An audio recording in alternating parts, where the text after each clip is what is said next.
Hello everyone, welcome to online class on ray optics and optical instruments. I'm Dr. Varnali Bhattacharya, your physics teacher, and now I am going to discuss about a very important topic of optics, that is refraction at spherical surface. Let's start the class.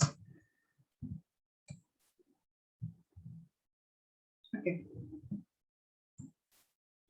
Now, what is spherical refracting surface? पिछले video में that is lectures मेरा जो lecture series है पिछले lecture series में तुम लोगों ने देखा है स्फेरिकल मिरर, ठीक है। तो spherical mirror and spherical refracting surface का सिमिलरिटीज क्या है, डिसिमिलरिटीज क्या है, वो हम अब देखेंगे।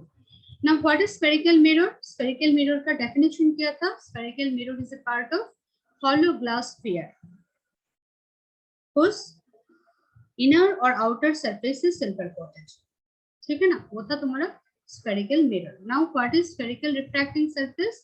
Spherical refracting surface is also a part of a sphere of refracting material. तो रिफ्रैक्टिंग मटेरियल क्या है? जो ट्रांसपेरेंट मटेरियल, कोई भी ट्रांसपेरेंट मटेरियल, दैट मींस जिस मटेरियल से लाइट पास हो सकते हैं उस मटेरियल को कहते हैं रिफ्रैक्टिंग मटेरियल। तो glass is a refracting material, okay. तो spherical refracting surface and spherical mirror का सिमिलरिटीज क्या है? दोनों ही स्फीयर का पार्ट है, ठीक है। एंड डिसिमिलरिटीज क्या है? डिसिमिलरिटीज है स्फेरिकल मिरर पे आइदर इनर और outer ball surface is silvered, but in case of spherical refracting surface क्या है? दोनों जो inner and outer ball surface दोनों ही सिल्वर कोटेड नहीं है। मिरर के लिए सिल्वर कोटिंग जरूरी है, बट स्फेरिकल रिफ्रैक्टिंग सरफेस के लिए सिल्वर कोटिंग जरूरी नहीं है, नहीं चाहिए हमको, ठीक है। तो एक है तुम्हारा स्फेरिकल रिफ्रैक्टिंग सरफेस का एंड स्फेरिकल मिरर का difference. What is spherical mirror? Spherical mirror is nothing but a spherical mirror क्या है? A hollow glass sphere, a part of a hollow glass sphere whose inner or outer ball surface is silver, ठीक है। Now, similar to spherical mirror, spherical refracting surface are two types. First, concave, convex, and second one is concave. Now, convex spherical refracting surface क्या है? देखो, a refracting surface which is convex towards the rear or medium is called convex refracting surface, ठीक है। अगर तुम्हारा जो outer ball surface, ठीक है, आउटर बॉल सरफेस अगर रियर और मीडियम को फेस कर रही है तो जाके ये क्या होगा? Convex refracting surface. जैसे ये फिगर पे तुम देख सकते हो, ये फिगर पे ये क्या है? ये है तुम्हारा refracting surface, spherical refracting surface. उसका आउटर बॉल सरफेस किस तरफ फेस किया है? That is rarer medium की तरफ। So we can say that it is convex refracting surface. लेकिन अगर यहाँ पे डेंसर एंड रेयर और मीडियम का पोजीशन चेंज हो गया, मतलब रेयर और मीडियम इस तरफ आ गया, डेंसर मीडियम इस तरफ गया, तो क्या हो जाएगा? ये कॉन्केव हो जाएगा। मतलब अगर आउटर बॉल सरफेस रेयर और मीडियम को फेस कर रही है तो जाके हम कह सकते हैं वो कॉन्वेक्स रिफ्रैक्टिंग सरफेस। ये फिगर देखो, यहाँ पे क्या है? Refracting surface which is concave, मतलब उसका इनर जो सरफेस है, इनर सरफेस रेयर और मीडियम को फेस कर रही है, ठीक है। तो refracting surface which is concave towards the rare और medium is called concave refracting surface. The concept is clear. What is spherical refracting surface? Spherical refracting surface is a part of a sphere of refracting material, okay. Second, two types of refracting surface are there. Spherical refracting surface are there. One is convex and other is concave. And what is convex refracting surface? Convex refracting surface, if the convex refracting surface faces the rear or medium, then it is called convex refracting surface. And if the refracting surface which is concave towards the rear or medium, so it is then it is called concave refracting surface. Now, हम लोग जब spherical mirror पढ़ा था तो कुछ important term discuss किया था, जैसे pole, centre of curvature, radius of curvature, principal axis. ठीक है, तो इसका जो कॉन्सेप्ट है, या पोल का कॉन्सेप्ट क्या था? It is the middle point of the, क्या था, स्फेरिकल मिरर। तो यहाँ पे होगा it is the middle point of spherical refracting surface. ठीक है, कॉन्सेप्ट सेम है, पोल का concept, radius of curvature, centre of curvature and principal axis, सब कुछ का कॉन्सेप्ट सिमिलर है, जैसे स्फेरिकल मिरर पे पढ़ा था, स्फेरिकल रिफ्रैक्टिंग सरफेस पे भी सेम है। ओके स्टूडेंट, नाउ यहाँ पे एक्चुअली इस लेक्चर पे हम लोग कुछ इंपॉर्टेंट फॉर्मूला डिराइव करने जा रहे हैं, that is refraction at spherical surface. ठीक है, तो इसके लिए जो एजम्पशन है, जो चीज हम एज्यूम करते हैं डिराइवेशन को इजी करने के लिए, जो चीज हम एज्यूम करते हैं, फर्स्ट एजम्पशन क्या है? फर्स्ट एजम्पशन है object is the point object lying on the principal axis. Object को पॉइंट ऑब्जेक्ट होना चाहिए एंड उसको कहाँ पे रहना चाहिए, कहाँ पे प्लेस्ड होना चाहिए? प्रिंसिपल एक्सिस के ऊपर। ठीक है, now second assumption, very important one. ठीक है, हमेशा याद रखना, द इंसिडेंट एंड रिफ्रैक्टेड रे, यहाँ पे देखो, incident and refracted ray make small angles in the principal axis. जो इंसिडेंट एंड रिफ्रैक्टेड रे है उसको प्रिंसिपल एक्सिस के साथ स्मॉल एंगल क्रिएट करना है। तो ये है हमारा सेकंड assumption। हम देखेंगे जब डिराइव करेंगे उसका कैसे यूज होते हैं, कैसे वो अप्लाई होते हैं। ठीक है, उसके बाद क्या है? इसके बाद है the aperture is very small. Aperture small होना चाहिए। मैंने पहले भी तुम लोगों को बताया है, एनसीईआरटी सिलेबस में जो तुम्हारा डिराइवेशन है, जो डिराइवेशन है, तो रे ऑप्टिक्स में, उसमें हम हमेशा वो स्फेरिकल मिरर हो और स्फेरिकल रिफ्रैक्टिंग सरफेस हो और लेंस हो, हमेशा हम जो यूज करते हैं स्मॉल एपर्चर का मिरर और लेंस और सरफेस यूज करते हैं। तो हमारा जो डिराइवेशन है वो इजी हो जाते हैं। स्मॉल एपर्चर होने से जो एरर आने का चांस है वो एरर नहीं आते, तो हमारा डिराइवेशन भी क्या होते हैं? इजी हो जाते हैं। एंड एक जनरलाइज डिराइवेशन में कोई भी फॉर्मूला मतलब जनरलाइज वे से हम डिराइव कर सकते हैं। ठीक है, तो ये तीन एजम्पशन तुमको हमेशा याद रखना है। First one, object should be point object. ठीक है, पॉइंट ऑब्जेक्ट होने से उसका जो इमेज बनेगा वो उसका कोई डिस्टॉर्शन होने का चांस नहीं रहेगा। तो हमेशा हमको पॉइंट ऑब्जेक्ट लेना है एंड पॉइंट ऑब्जेक्ट को कहाँ पे सिचुएटेड होना है? प्रिंसिपल एक्सिस पर। सेकंड क्या है?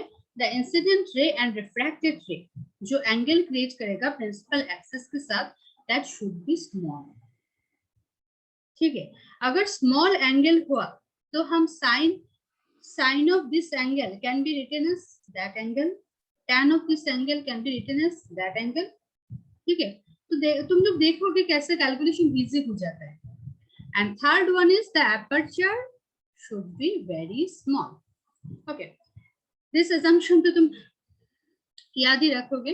उसके बाद आता है Cartesian sign convention. Okay, sign convention, तो Cartesian, in case of Cartesian sign convention जो पहले हमने स्फेरिकल मिरर के लिए पढ़ा था, यहाँ पे भी सेम है। ठीक है, उसका चेंज नहीं होता है साइन कन्वेंशन। जैसे स्फेरिकल मिरर पे साइन कन्वेंशन किया था, ऑब्जेक्ट हमेशा लेफ्ट में सिचुएटेड होते हैं। ठीक है, ऑब्जेक्ट हमेशा लेफ्ट में रहते, मिरर का हमेशा लेफ्ट में रहते थे। यहाँ पे भी क्या होगा? जो रिफ्रैक्टिंग सरफेस का लेफ्ट में हमेशा ऑब्जेक्ट रहेगा। तो इंसिडेंट रे का डायरेक्शन क्या होगा? Left to right. Incident ray कहाँ से कहाँ पे ट्रेवल करेगा? Left to right. ये है फर्स्ट assumption। ठीक है, सेकंड assumption, हमेशा हमको कोई भी डिस्टेंस मेजर करना है तो पोल से मेजर करना है। ठीक है, all the distance should be measured from pole. ये था हमारा second assumption। New Cartesian sign convention का सेकंड का assumption क्या था, all distance should be measured from pole. pole से measure करना है, मतलब हमारा जो स्केल है उसका 0 को कहाँ पे रखना है, पोल पे. उसके बाद हमको आइदर लेफ्ट साइड पे मेजर करना है और राइट साइड पे मेजर करना है. ठीक है. नाउ थर्ड वन क्या है, कोई भी डिस्टेंस अगर हम लेफ्ट साइड में मेजर करें, दैट इज अगर हम इंसिडेंट रे का डायरेक्शन का अपोजिट डायरेक्शन पे मेजर करें, then that should be negative. ठीक है. द डिस्टेंस मेजर्ड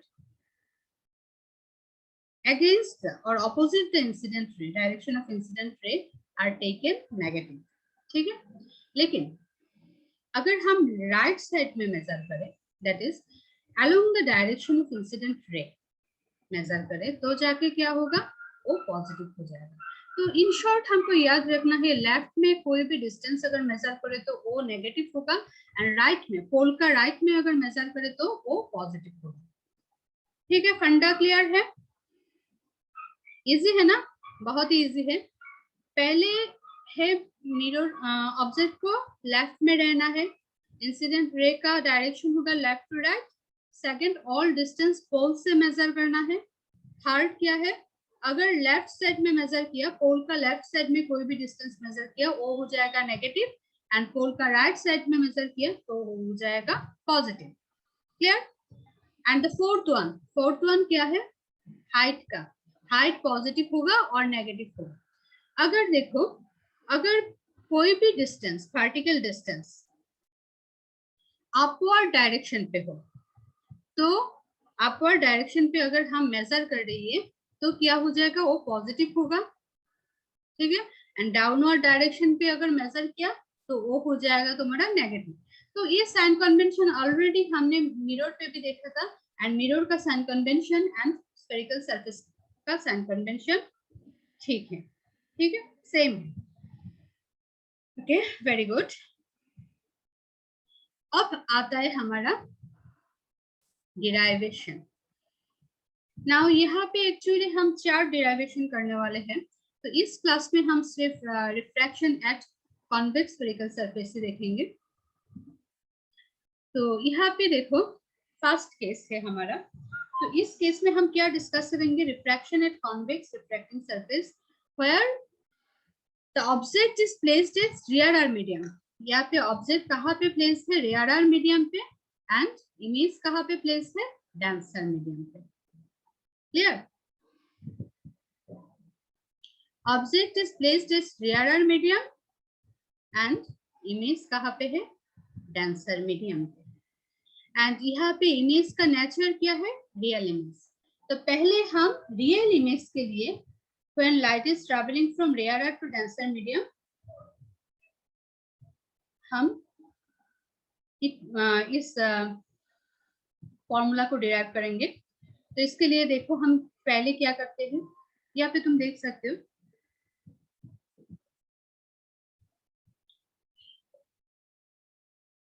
एक रे है. ठीक है ना.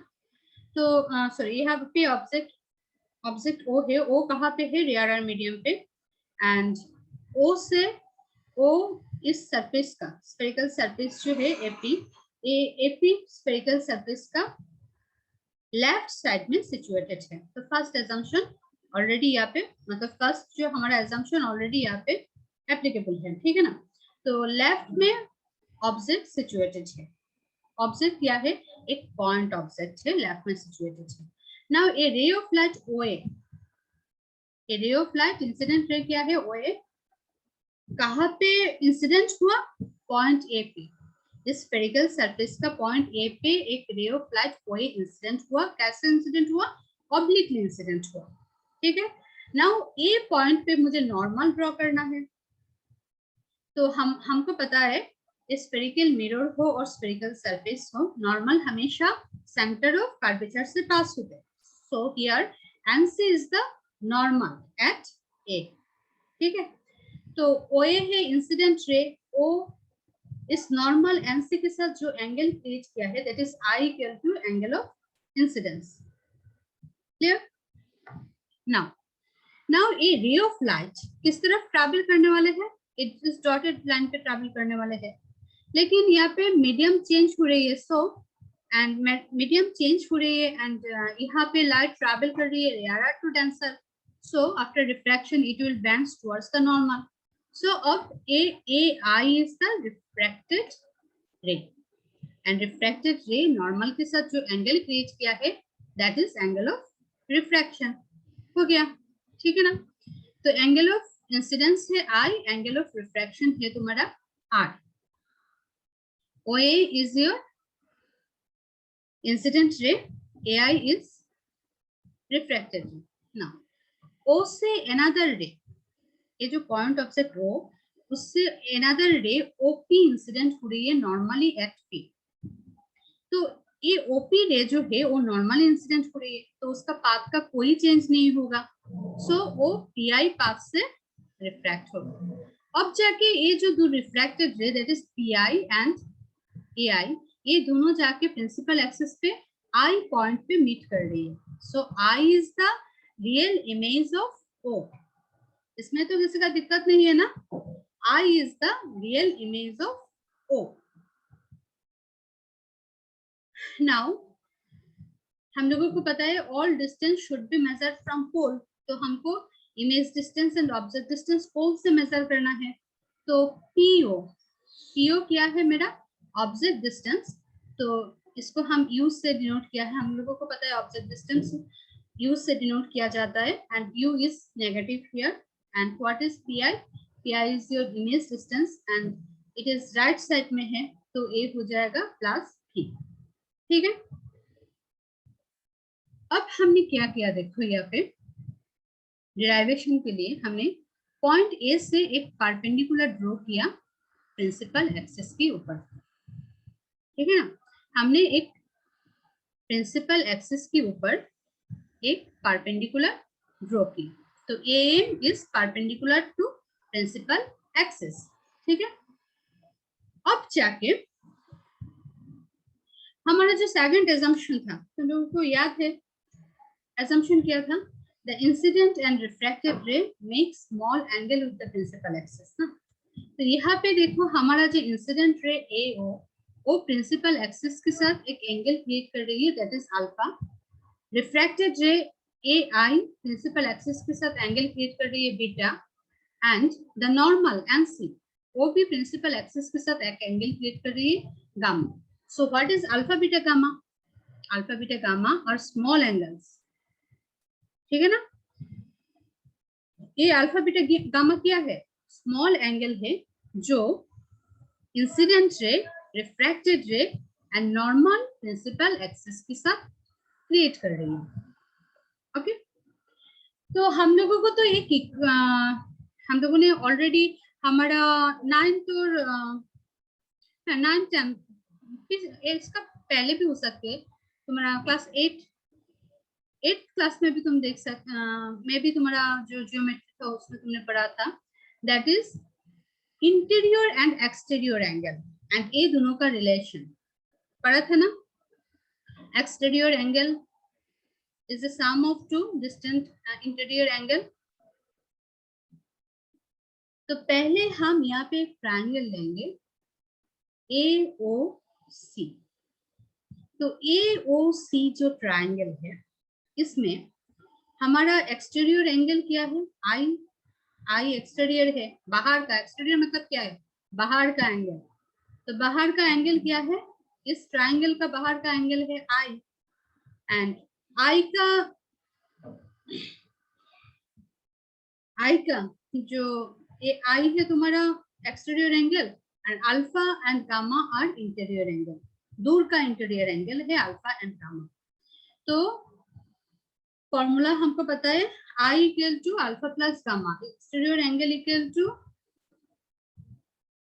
सम of two interior angle that is alpha plus gamma. तो ये एक इक्वेशन हमको मिल गया, कौन सा ट्रायंगल से, AOC ट्रायंगल से एक इक्वेशन मिला that is I equal to alpha plus gamma, हो गया। नाउ अब हमको और एक ट्रायंगल लेना है that is AIC triangle. Now in triangle AIC, ठीक है, इस ट्रायंगल जो AIC, यहाँ से हम क्या देख सकते हैं, इसका एक्सटीरियर एंगल क्या है, गामा इज एक्सटीरियर एंगल, ठीक है, एंड इंटीरियर एंगल क्या है, R and beta. So gamma equal to हम लिख सकते हैं R प्लस बीटा और R इक्वल टू हम लिख सकते हैं गामा माइनस बीटा। तो इक्वेशन 1 एंड 2 मुझे मिल गया, ठीक है। यहाँ पे दो इक्वेशन मुझे मिला है, एक है I equal to alpha plus gamma और एक है gamma equal to R plus beta. तो पहले इक्वेशन कौन सा ट्रायंगल से, AOC, and second equation AIC triangle से मिला है। नाउ हमको तो अल्फा बीटा एंड गामा का वैल्यू पता नहीं, अगर अल्फा बीटा एंड गामा का वैल्यू मुझे पता होता तो मुझे angle of incidence and angle of refraction का वैल्यू भी इजीली पता चलता, ठीक है। तो अब मुझे, मेरा एम क्या है, मुझे अल्फा बीटा एंड गामा का वैल्यू निकालना है। तो अल्फा का वैल्यू हम AOM ट्रायंगल से निकाल सकते हैं, क्योंकि हम लोगों को पता है alpha beta gamma are very small angle, ठीक है ना।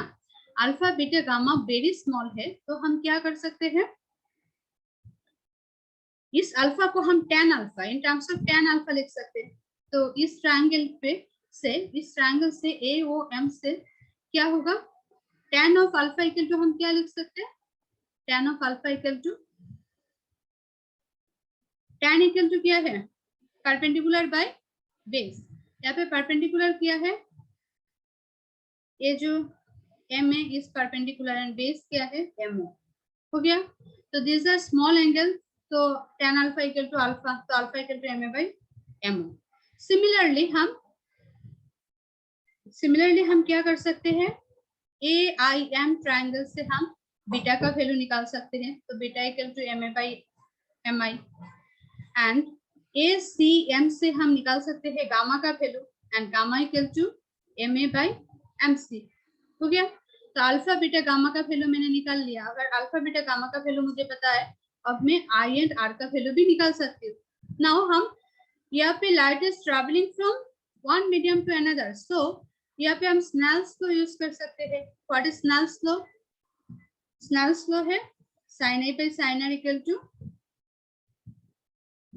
Refractive index of second medium divided by refractive index of first medium, ठीक है। तो sin A by sin R, तो यहाँ पे हमको पता है I and R are also small, then I and R can, sin I by sin R can be written as I by R, so I by R equal to this, और mu on I equal to mu to R लिख सकते हैं हम। अब हम I and R का value in terms of alpha and beta लिखेंगे, जैसे I का वैल्यू होगा अल्फा प्लस गामा, R का वैल्यू होगा गामा माइनस बीटा, या ऐसे हम लिख दिया जाता है।